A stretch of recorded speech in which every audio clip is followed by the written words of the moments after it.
আমি আজকে সুহানাকে orange cake বানানো শেখাবো। এই যে এখানে 2টা ডিম দিয়ে দিচ্ছি। এখন আমি আমার পরিমাণ মতো সব কিছু দিয়ে নিব। এই যে এখানে আমি 1 চামচ চিনি দিলাম, এই 2 চামচ, 3 চামচ পরিমাণ মতো সব দিয়ে এটাকে একটু ব্লেন্ডার করে নিতে হবে।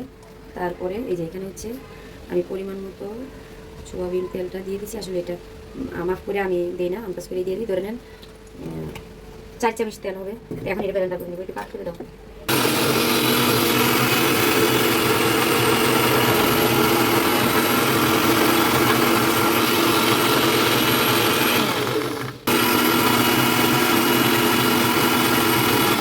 আমি আমার ওই আড়াচা এই যে এগুলো সব সুন্দর করে ব্লেন্ডার করে নিয়ে আসছি। এরকম হয়েছে। এখন আমি এখানে কি দিব? এখানে আমি ময়দাটা দিব। একটু কাট করো। আমি এখানে 2 কাপ ময়দা নিয়েছি। এখন ময়দাটা আমি এইভাবে হালকা করে একটু চেলে নিব। এই যে তুমি এত দেখাও না, দেখালে ভিডিও অনেক লং হয়ে যাবে, কেটে দাও।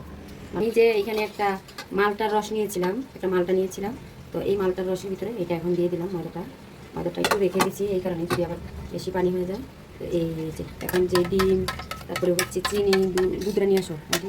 এখানে আমি 2 চামচ গুঁড়া দুধ দিয়ে দিলাম। 2 চামচ একটু বেশি দিলাম, একটু মজা হবে। তো কাটতে দিলাম আমার একটু লবণ দিচ্ছি। আসলে কে লবণ না দিলেও চলে, দিলাম আর কি একটু বানানোর জন্য। আমি হচ্ছে সব কিছু রেডি করে তারপরে হচ্ছে এখানে বেকিং পাউডারটা দিই। তো আমি 1 চামচ আর 1/2 চামচের মতো দিয়ে দিলাম। কেকটা একটু ফুলে ভালো। তো এটা দেই কেন, পরে দেই কেন, কেকটা একটু ভালো মতো ফুলে ওঠে। এটা বেকিং পাউডার দিয়ে বেশিক্ষণ গাড়লে কেকটা ফুলতে চায় না, মানে আমার মতে এটা বলে, আমি যেটা শিখেছি। তো আমি যেভাবে বানাই সেটা আপনাদের সঙ্গে শেয়ার করলাম। আপনারা আপনাদের মতো করে বানানোর চেষ্টা করবেন ইনশাল্লাহ। আমি হচ্ছে সোহানার খালামণি। এই যে আমাদের সব আর এখানে আমরা ফুড কালারও দিয়েছি, এই জন্য হচ্ছে এই যে অরেঞ্জ কালারটা হয়েছে অরেঞ্জ। তো যেহেতু এটা মালটা দিয়ে বানানো, কালারটা এরকমই থাকবে ইনশাল্লাহ। তো এখানে আমি একটা পাতিলা রেডি করে নিয়েছি। বিসমিল্লাহির রহমানির রহিম। এখন সুন্দর করে এটা চেক করে দেবো ইনশাল্লাহ, করে দেখাবো।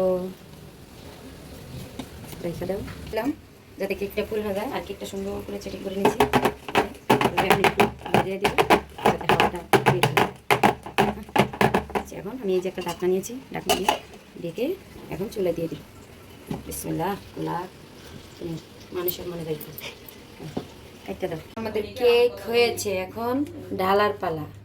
একটু ঠান্ডা না বলো বলো।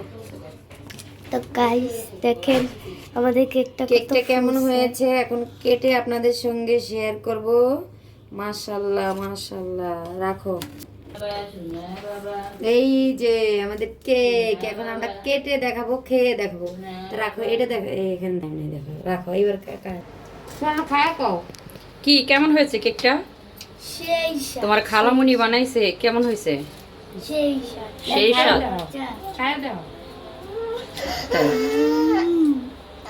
অসাধারণ। অনেক মজা, অনেক মজা। তাই। আজকের মতো কিন্তু বাসায় এরকম কেক বিকেল বেলা বানায় খেতে পারেন। আজকের মতো